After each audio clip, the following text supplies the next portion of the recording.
Well, hello and welcome back to our weekend debate. It's one of those things, we were doing it, then we had everyone lined up, and of course, well, we all know what happened, right back into a lockdown. So post-lockdown, I thought we'd better bring back our trusted friend and a few other new faces you should probably recognise anyway. So let's get them to introduce themselves on the panel. Start with you, Jan. Yeah, it's Jan here from Freedom Travel.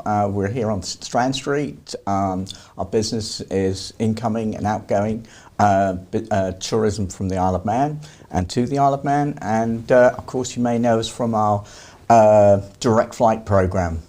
And I should point out, you are a co-director of Isle of Man Television, but you're not here because of that. We've known each other forever, but that's just for full disclosure. I have many hats. You do? Good afternoon, my name is Jed Power. I'm a small business owner, a bit of tourism and transport, and I'm a former Commissioner in Port Erin, and I dabble a bit in media and do a bit of politics. I'm a 4-year member of the Manx Labour Party. I've logged you down as a vlogger, is that right? A vlogger, that's good. That's posh. And yourself, sir? Well, member for Douglas East for a little bit longer yet. Still suffering the promenade. What we got here this afternoon. It's great to be together again, isn't it? Always nice. In fact, I'll be drawing on you more because obviously every time we interview anybody soon, it'll always be that, do they want to talk about their re-election? Are they standing? And we'll ask you about that later as well. Talk about anything. Yeah. Anyway, you probably noticed we're trying a new system here, so it's all much cleaner. We're using a different sort of setup, so as always, I hope you can hear us loud and clear and see us. We're battling a lot of sun, I have to say, so it looks very scorched out there, but it's just a beautiful day in the Isle of Man.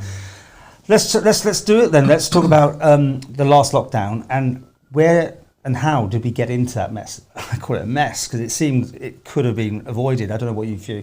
Should we start with? Well, one can never answer that question with huge confidence, but you will recall scrolling back to before we got into this, let's use that last lockdown phrase because let's hope it was.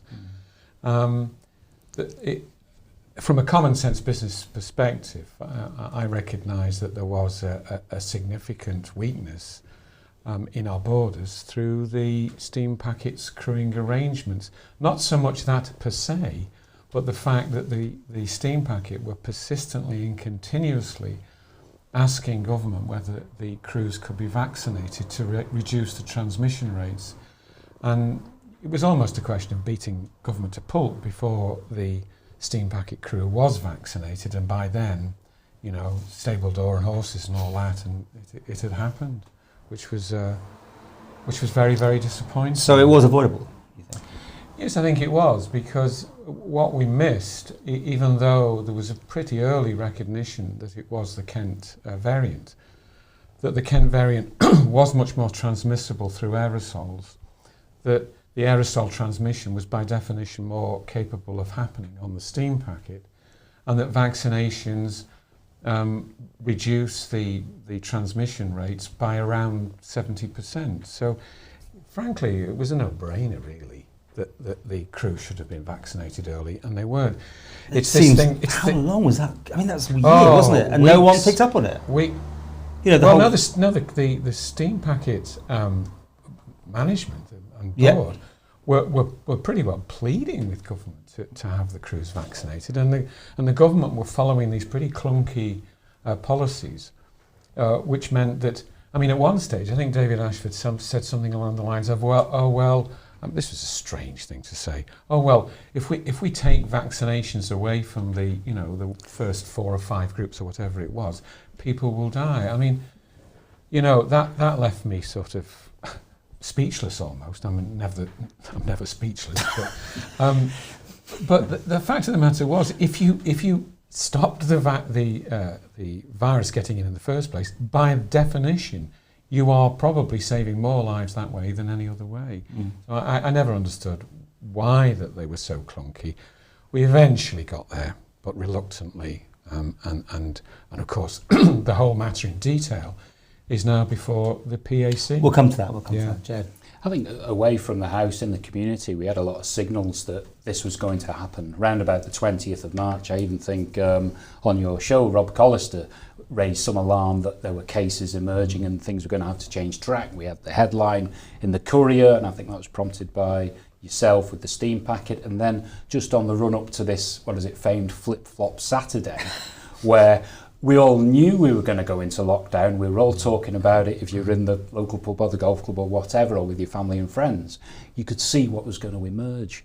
And it was obvious. It was obvious. And then we had this conundrum where if you're in the trade, in service trade, my business for transport and taxiing, that Saturday where they said, stay at home, a lot of business got cancelled. And then it was reversed on Sunday. Everything was back to normal. And then Monday, there's all this stuff going on in the background about schools and numbers and data. And you thought, well, we knew this was coming along last week.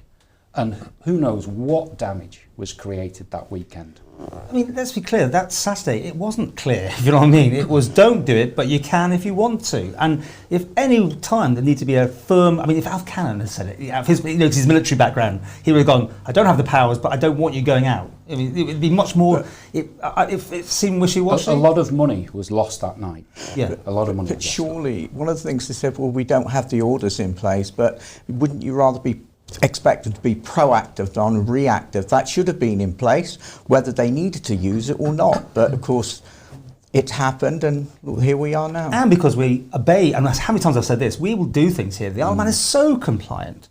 And I keep saying that, stand on one leg and jog around it, and people do it almost because, it was just that message was missing. We could see it coming a week before. That was the vibe in the community that, it's coming, that there are cases, they were growing, and it was almost... this reverse on the Saturday kind of, it just exposed a lot of weakness. Yeah, I think that meeting we had before the last lockdown, I think my question went to the floor of Tynwald about the 9th of Tynwald, very, very early February, didn't it? So, and it was weeks later that eventually the vaccination took place. But here we are today, on Monday, leaving lockdown. And I hope we don't make the same mistakes we did last time, because I think we have to get used to the fact that it isn't a black and white scenario anymore, that either we're completely free of the virus or we're in lockdown.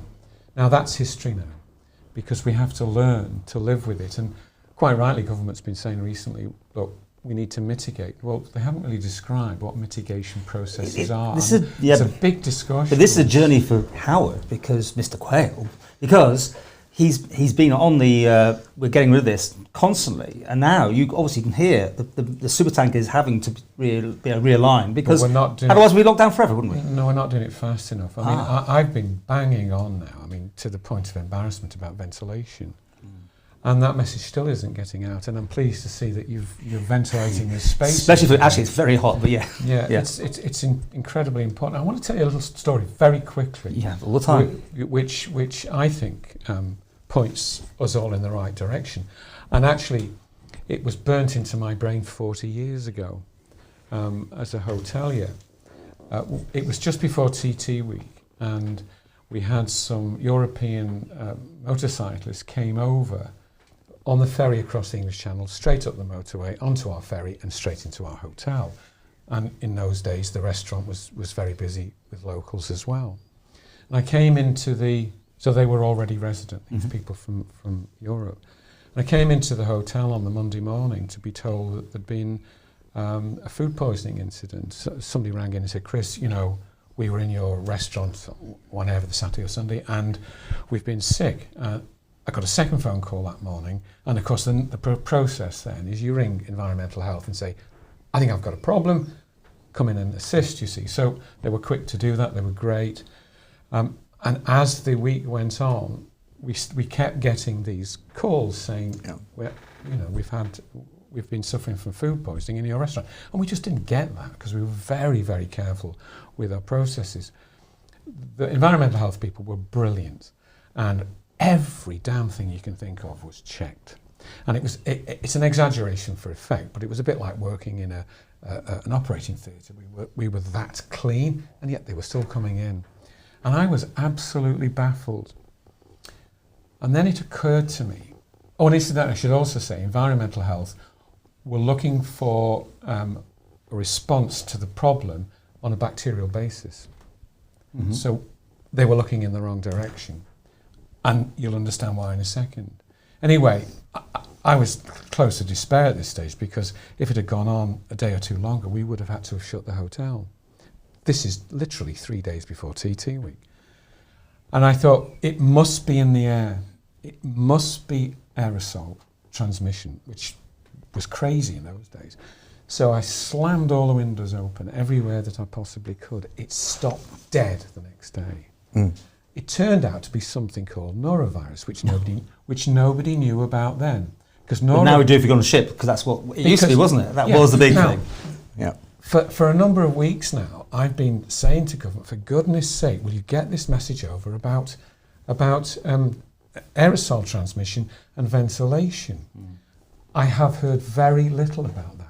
We're just opening everything up again. What we have to do in mitigation terms is everybody's got to understand the risks that they're actually living with.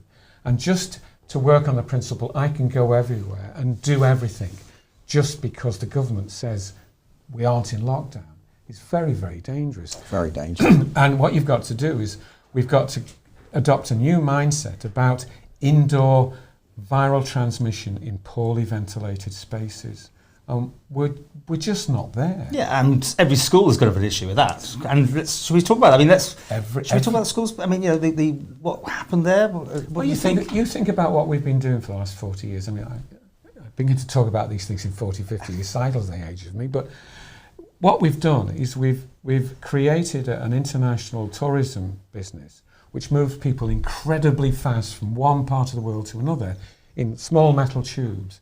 And then our housing now has migrated from being drafty, quite cold, well-ventilated places with chimneys into these almost sealed units. So once you get a virus inside a house or a sealed office, you know, this sick building syndrome that we get in these offices, you've got a myriad of opportunities to transmit the virus.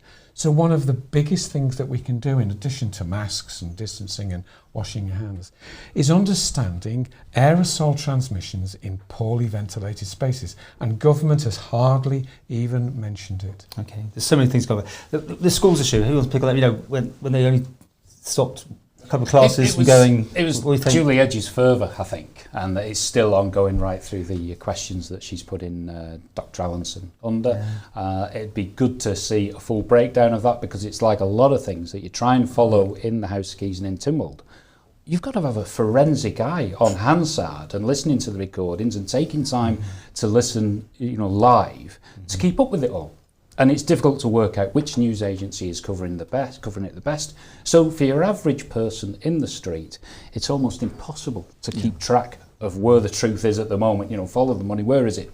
So it's very difficult to really post a judgment about the schooling. Do you think any heads should have rolled during this lockdown? You know, yeah, we think. Well, certainly there's been mistakes made, and there's certainly been a lot of key points there that have stood out, and there's certainly, my understanding is that there's a lot of anger out there because they feel that yes, at the beginning it was fine, but now there's not the transparency, they're not being open and honest, and it's down to trust.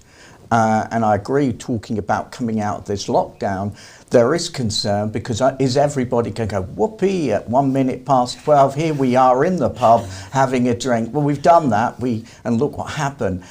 You know, should it been, let's quote the word, baby steps opening up instead of this? Because at the moment, there is a concern, because if you go back to tourism, which I've been saying, is one thing that, what Chris said, it was waiting to happen, the steam packet. But then all the people on the steam packet travelling, should they have not been tested on arrival?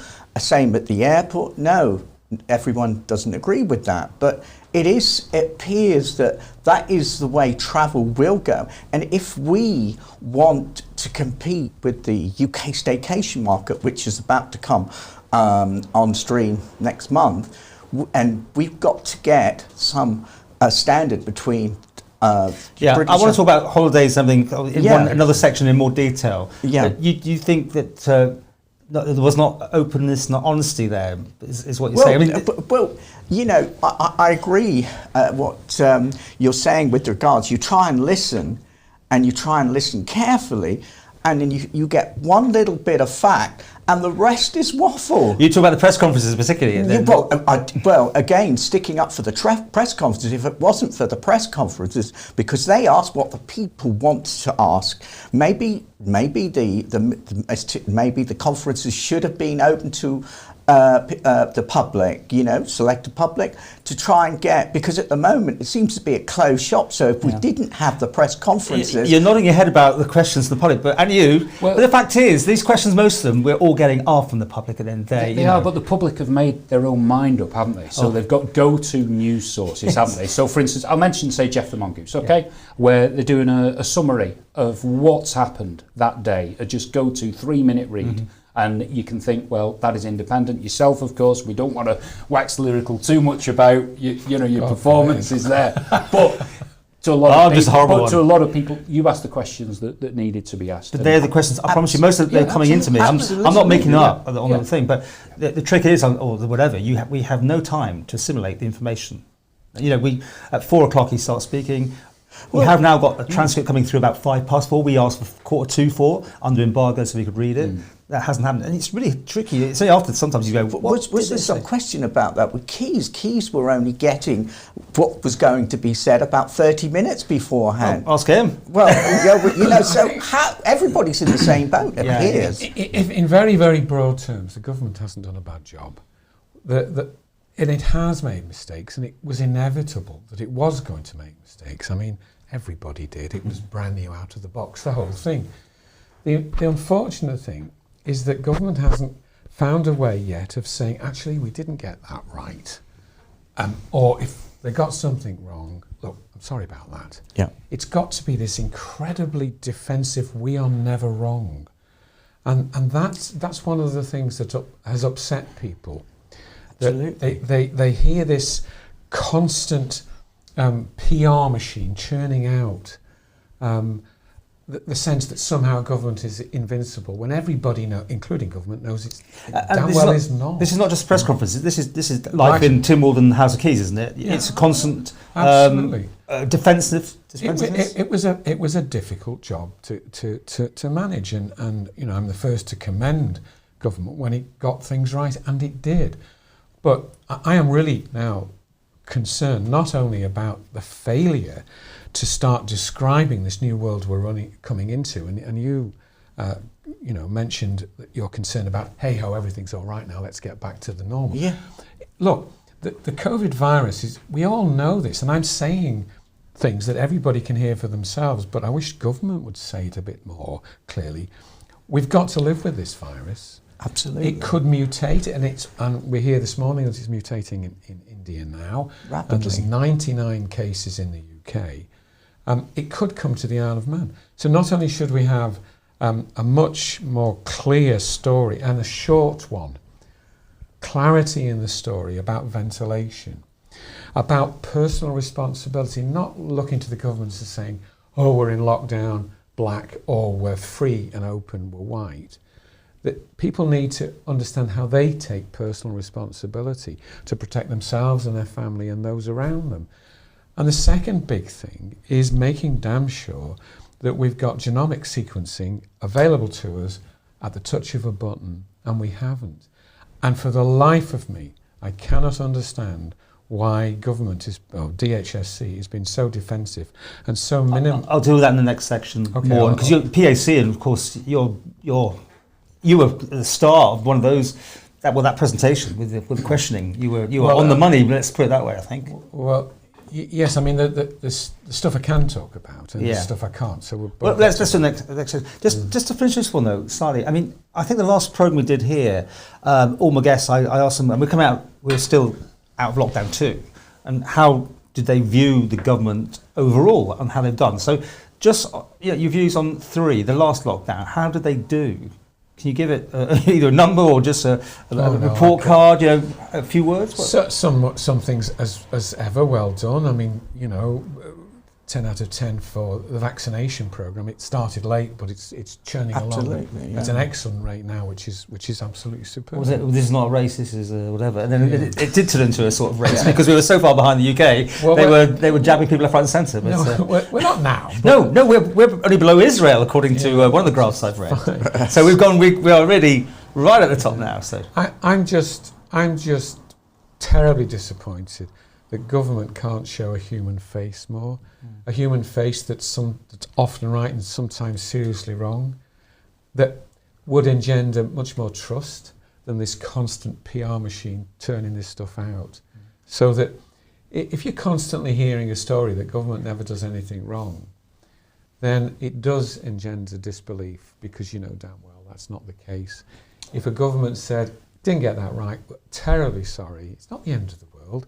People will then believe when they say this is serious and this is important. People go, yeah, get so it. this is the North Korea thing. I mean, I always keep we're on this steady slope down. Yeah, sorry. In the business world, you have to accept you've made a mistake and you apologise. It's not, and move on. But you're absolutely right. People's trust at the moment is very low. And how would you say the government did in lockdown 3 then? Well, I get the feeling they had no choice because of the mess up at the beginning. It wasn't properly engineered. They had no choice to get into it, but I'm saying that we've got out of it. How do you think they've done from the whole saga? How do you rate it? Well, I think as the vaccine programme was rolling out, it was a major plus to the balance, and of course the numbers have dropped, and I don't know what they are today, or we'll know later on. You see, I would say both you at the end of the day have government workings going on somewhere. You have to be careful what you say almost. Would you ever speak out badly about them, knowing that you? I think you just give a fair and honest appraisal. I think the government have been slick and quick in a lot of good things, such as the vaccine and the financial aid. There's no question about that. They've been doing the processes for the third time, and that was good. But where we did lose it a little is understanding the virus and how it was transmitted in the community, and what have we learned from that. So are there measures that we should be taking now? So when we ease back into it, should we perhaps focus more on beer gardens and having only certain groups of people in the bar, okay? Yeah. Because what will happen on Monday night is that it'll be rammed shoulder to shoulder. Sunday midnight into Monday morning. Shoulder. And you think, well, is that a good thing? Can we just kind of shape people, coerce people, just move them gently into being sensible? I was surprised. I was expecting, because he said on Monday, we're not going to be able to necessarily do everything. So I thought, he's laying it all down. And suddenly a tweet on midweek saying, get ready, it's all go on Monday. I'll go back to Flip-Flop Saturday, okay, where we all stayed in and it was a beautiful evening, remember that. And then Sunday, it's like, it's okay, the coast is clear. And I remember going past a particular pub in Port Erin, and it was rammed. Yeah. It was rammed. There was like sweat dripping out the door kind of thing. And you just knew what was going to happen, and how anyone couldn't see that, I do not. Yeah, but that's based on the principle that government gives the pretense that it expects to be able to speak almost ex cathedra. What we say is absolute, and in fact it's not. And that's the issue that we're in now. So to answer your question, we did well. Please. We did very well during the lockdown. The population as ever were brilliant. The financial structure, the vaccination, all excellent. But getting into it, we were clumsy because we shouldn't have got into it to the degree we did for the reasons we discussed earlier. And coming out of it now, they're not handling it properly. No. I mean, where do you get... I mean, we base it on... OK, let's look at the UK. You're allowed 6. Where did the 10 come from? Oh, well, the science... I asked. Wait a minute. Oh, we're doing well. Oh, just give you 10. Why can't we follow the 6? It's like we've always got to do better. Yeah, but this is like the regions in the UK. Scotland suddenly moved up quicker because the UK... But, in fairness, I was on one of our heritage trails going to Peel, and that day, believe me, I do it just to clear my head. We all need to clear our head. And I'm thinking, oh my gosh, I must have passed in that 10-mile stretch, about 4 parties, I believe, was near 10, and I thought, wow, But there was lots of little parties, of course, but it's gone from one extreme to another. It's not science, and that's what it's saying. It's just, it is a day, someone's picking a number. Anyway, let's leave part one there. Thank you so much for joining us. You're watching The Weekend Debate with my guests, and we'll be continuing very soon.